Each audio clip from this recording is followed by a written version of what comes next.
Good morning class 11th student, welcome to online class.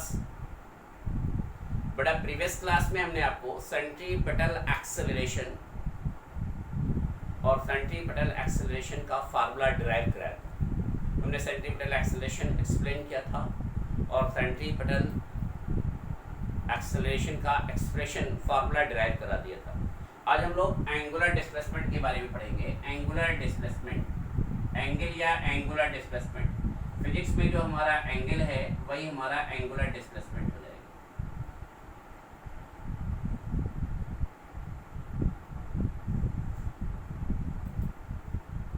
Angle covered by an particle, angle covered by an object और particle is known as angular displacement.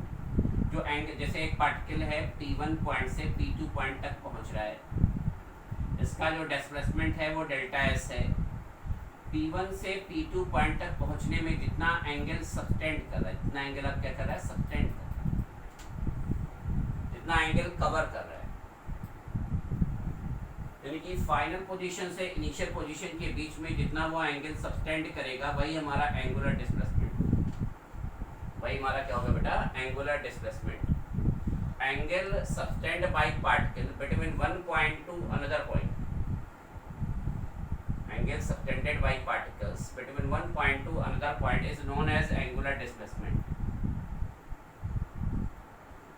is known as angular displacement। अच्छा, angle जो है हमारा वो delta theta is equal to delta S by R होता है। आपने maths में पढ़ा होगा angle is equal to arc upon radius, तो आर्क हमारा डेल्टा एस हो जाएगा। मैथ्स के लैंग्वेज में आर्क है, सर्कुलर आर्क है, फिजिक्स के लैंग्वेज में लीनियर डिस्प्लेसमेंट है। आर जो है उस सर्किल का रेडियस है। अच्छा, इसे रेडियन में, फिजिक्स में हमेशा एंगल को रेडियन में कैलकुलेट करते हैं, रेडियन हो जाएगा। Delta theta is equal to delta S upon R for complete one circle, for complete one circle, for complete one revolution of circle, one revolution of circle, one revolution of circle.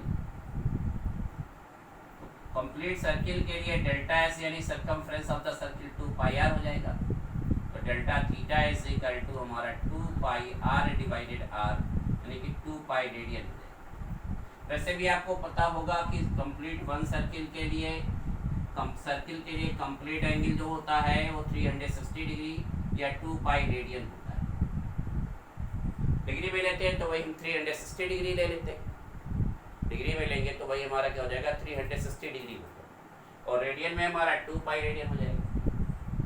Degree में वो हमारा 360 degree होगा और radian में उसी को हम 2 pi radian में ले लेंगे। रेडियन में लेंगे बेटा तो उसको 2 पाई रेडियन ले लेंगे, डेल्टा थीटा। अच्छा, जब डिस्प्लेसमेंट था तो वेलोसिटी थी, तो एंगुलर डिस्प्लेसमेंट होगा तो एंगुलर वेलोसिटी होगी। तो एंगुलर वेलोसिटी के लिए क्या फार्मूला होगा, तो डेफिनेशन में तो दिक्कत नहीं बेटा, displacement covered by body per unit time is known as velocity. Angular बढ़ा देंगे, angular displacement covered by body, angular displacement covered by particles per unit time, angular displacement covered by particles per unit time is known as angular velocity. Angular displacement covered by a particle per unit time is known as angular velocity. It is denoted by omega. Angular displacement covered by particle per unit time is known as angular velocity. It is denoted by omega. Omega is equal to angular displacement delta theta upon delta t. इसको radian में calculate करेंगे, इसको second में calculate करेंगे।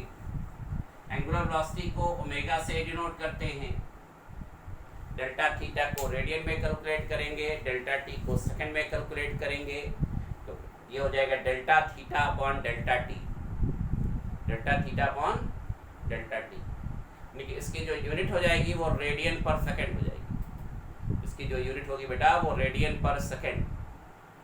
अच्छा, for complete one cycle के लिए, for complete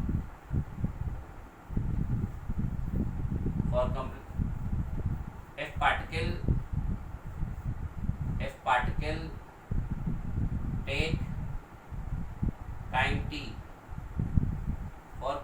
1 revolution, for complete 1 revolution.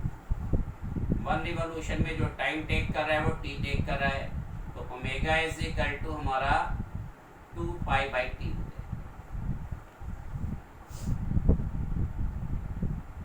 Omega is equal to हमारा क्या होगा बेटा 2 पाई अपॉन टी। अच्छा, फ्रीक्वेंसी जो होता है वो टाइम पीरियड का रेसिप्रोकल होता है। आपने पढ़ा होगा n is equal to 1 upon T होता है, तो फ्रीक्वेंसी के टर्म में ले लेंगे तो omega is equal to 2 pi n ले लेंगे। टाइम पीरियड के टर्म में omega is equal to 2 pi by T होगा, और फ्रीक्वेंसी के टर्म में omega is equal to 2 pi n हो जाएगा। टाइम पीरियड के टर्म में बेटा omega is equal to 2 pi by T होगा, और फ्रीक्वेंसी के टर्म में ओमेगा इज इक्वल टू हमारा 2 पाई n हो जाएगा। फ्रीक्वेंसी के टर्म में क्या होगा, omega is equal to 2 pi n।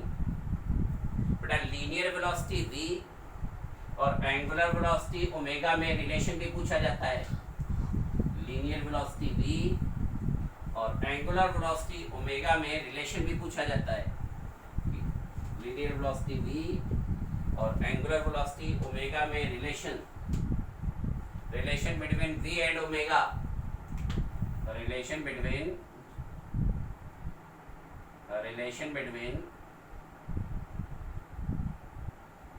v and omega. तो आपको पता है delta theta is equal to delta s by r होता है। Angle is equal to arc upon radius, या angular displacement delta theta is equal to linear displacement upon time. Angular displacement delta theta is equal to linear displacement upon time.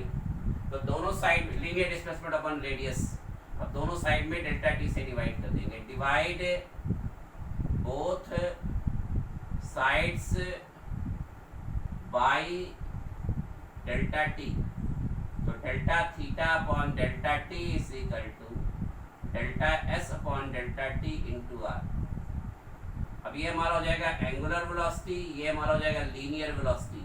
Then omega is equal to v upon R, और v is equal to हमारा R omega. Time period के term में लेंगे तो v is equal to R 2 pi upon T. Frequency के term में लेंगे तो v is equal to R 2 pi by R 2 pi n। Time period के टर्म में लेंगे तो v is equal to R 2 pi by T, और frequency के टर्म में लेंगे तो v is equal to R 2 pi into n। Frequency के टर्म में लेंगे तो v is equal to R 2 pi into n। तो बेटा ये टॉपिक क्लास वर्क कॉपी पे राइट डाउन कर लेंगे, इसको एक बार रिवाइज कर लेंगे, इस पर बेस्ट न्यूमेरिकल क्वेश्चन सॉल्व करेंगे। Thank you.